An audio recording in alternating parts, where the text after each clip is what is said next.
Le yoga que j'enseigne s'inspire essentiellement de l'école de papa, donc André Van Liesebeth, qui est un yoga fondé sur le Hatha Yoga, le yoga postural, mais qui inclut toutes les dimensions de souffle, de relaxation, de méditation, de yoga mental.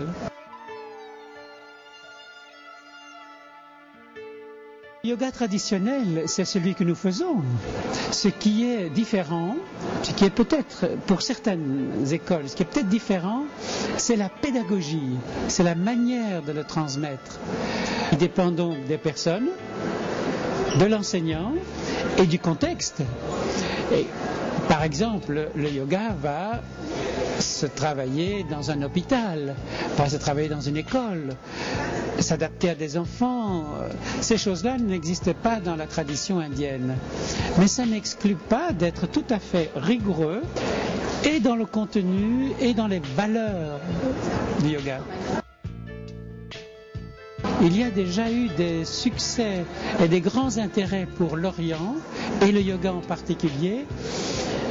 Il y a un siècle, et puis après, vers le milieu du XXe siècle, vers 1950, et puis à l'époque, la fameuse époque des Beatles et des hippies, c'était aussi beaucoup de yoga. Il y avait des cours de yoga à la télévision en 1960.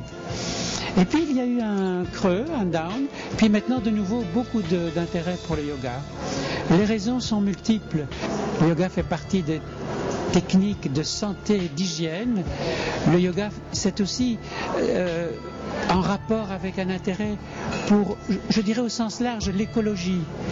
Le vivant, mais la terre vivante, un intérêt pour la vie. Une autre psychosomatique.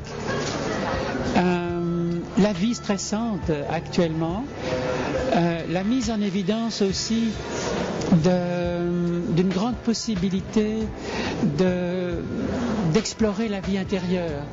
Il y a, je pense aussi, un intérêt pour la spiritualité au sens large.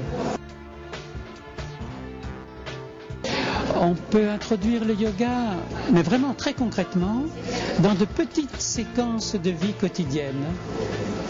3 minutes là, 5 minutes ici, concrètement, sans même se changer. Dans un autobus, il y a les vibrations, on se relâche et on sent les vibrations dans son corps. Des choses comme ça. Et ne pas du tout se mettre en antagoniste du contexte concret du quotidien. Donc moi je pense au contraire qu'on peut faire un yoga de très très bonne qualité dans l'environnement citadin, dans la ville, et avec tous les stimuli et tout le rythme de vie. D'ailleurs, ce serait une erreur d'opposer, dire ok, je vais aller faire 1 mois de camp de yoga dans la montagne et puis je reviens dans le stress. Non, il faut changer la vie quotidienne, c'est possible. C'est que en Inde, bon, l'Inde est une puissance émergente évidemment, du point de vue économique et géopolitique. Il y a donc toutes des millions, des dizaines de millions de jeunes qui sont dans ce courant évolutif économico-sociologique et culturel et qui travaillent avec l'Occident et qui s'intéressent au yoga selon sa forme occidentale. Et donc le top, le chic, pour un Indien, à Bangalore par exemple, c'est d'avoir un enseignant occidental.